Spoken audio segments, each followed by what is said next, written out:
Firman Tuhan hari ini saya ambil dari Lukas 8 ayat 26 sampai 33. Yesus mengusir roh jahat dari orang Gerasa.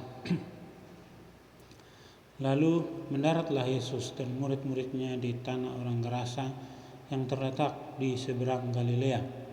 Setelah Yesus naik ke darat, datanglah seorang laki-laki dari kota itu menemui dia. Orang itu dirasuki oleh setan-setan dan sudah lama ia tidak berpakaian dan tidak tinggal dalam rumah, tetapi dalam pekuburan. Ketika ia melihat Yesus, ia berteriak lalu tersungkur di hadapannya dan berkata dengan suara keras, "Apa urusanmu dengan aku, hai Yesus, Anak Allah yang Maha Tinggi? Aku memohon kepadamu supaya engkau jangan menyiksa aku." Ia berkata demikian sebab Yesus memerintahkan roh jahat itu keluar dari orang itu. Karena sering roh itu menyeret-nyeret dia, maka untuk menjaganya ia dirantai dan dibelenggu. Tetapi ia memutuskan segala pengikat itu dan ia dihalau oleh setan itu ke tempat-tempat yang sunyi. Dan Yesus bertanya kepadanya, "Siapakah namamu?"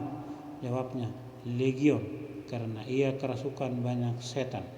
Lalu setan-setan itu memohon kepada Yesus supaya ia jangan memerintahkan mereka masuk ke dalam jurang maut. Adalah di sana sejumlah besar babi sedang mencari makan di lereng gunung. Lalu setan-setan itu meminta kepada Yesus supaya ia memperkenankan mereka memasuki babi-babi itu. Yesus mengabulkan permintaan mereka. Lalu keluarlah setan-setan itu dari orang itu dan memasuki babi-babi itu. Kawanan babi itu terjun dari tepi jurang ke dalam danau, lalu mati lemas.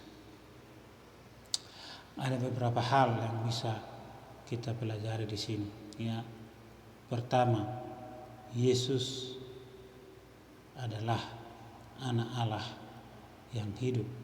Yesus adalah Tuhan. Setan sendiri mengakuinya. Ya, di sini dikatakan di ayat yang ke-28, apa yang dikatakan di situ? "Apa urusanmu dengan aku, hai Yesus, Anak Allah yang Maha Tinggi? Aku memohon kepadamu supaya engkau jangan menyiksa aku." Iblis takut pada siapa? Setan takut pada siapa? Setan hanya takut kepada Tuhan. Setan hanya takut kepada Tuhan, bukan kepada manusia. Siapapun manusianya, setan tidak takut. Ya. Tetapi kalau sekarang lihat, setan takut melihat manusia. Manusia itu manusia siapa?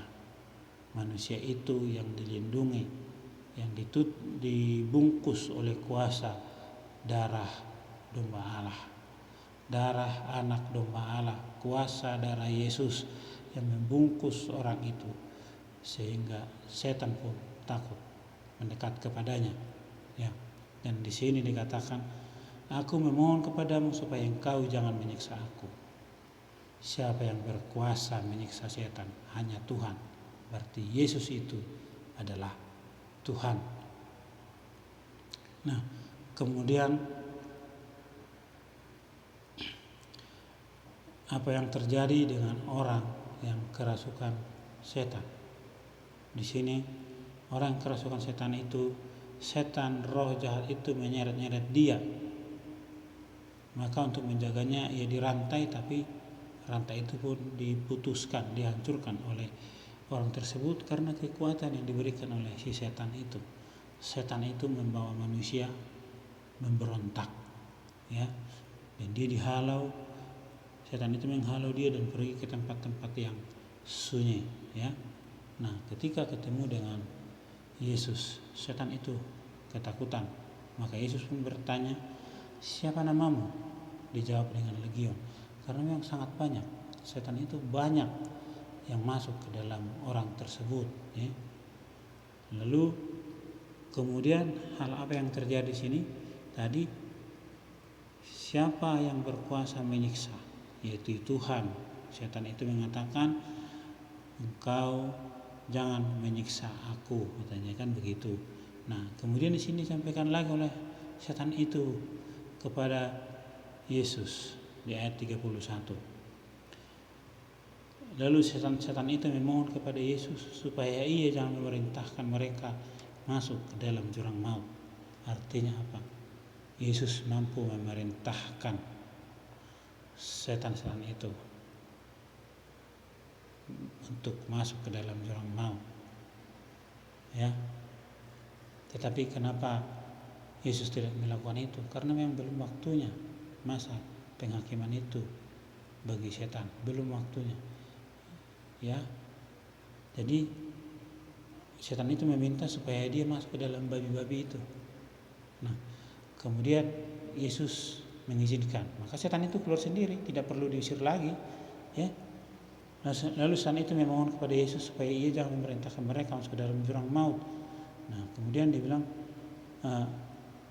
lalu setan itu meminta kepada Yesus supaya ia memperkenankan mereka memasuki babi-babi itu. Yesus mengabulkan permintaan mereka, ya kan? Jadi Yesus tidak mengusir lagi. Udah, silakan, katanya kan. Setan itu pun keluar sendiri, pergi masuki babi-babi itu, ya. Dan apa yang terjadi? Babi-babi itu pun terjun ke dalam jurang, masuk ke dalam danau dan mati lemas. Nah, di sini kita lihat babi pun tidak mau menjadi tempat persinggahan daripada setan, ya, roh-roh jahat. Babi aja nggak mau, babi lebih memilih mati daripada menjadi tempat yang dipakai oleh setan itu. Ya, dia terjun mati, ya. Jadi kita sebagai manusia pun nggak usah perlu mencari roh-roh yang ada di dalam dunia ini, roh-roh kegelapan, roh-roh jahat, atau menyembah kepadanya, nggak usah. Babi aja nggak mau, masa manusia menjadi berhamba kepada setan, berhamba kepada kekuatan goib, kekuatan yang tidak kelihatan itu. Kan kita punya Tuhan, apapun keyakinannya, kita punya Tuhan yang kita sembah. Ya, mintalah kepada Tuhan, bukan lagi ke dalam roh-roh yang ada di dalam dunia ini, roh apapun itu. Hanya ada satu roh, roh Allah, roh kudus, roh yang menghidupkan. Semoga pembacaan firman Allah yang singkat ini bisa menjadi pembelajaran bagi saya, bagi kita semua. Tuhan Yesus memberkati.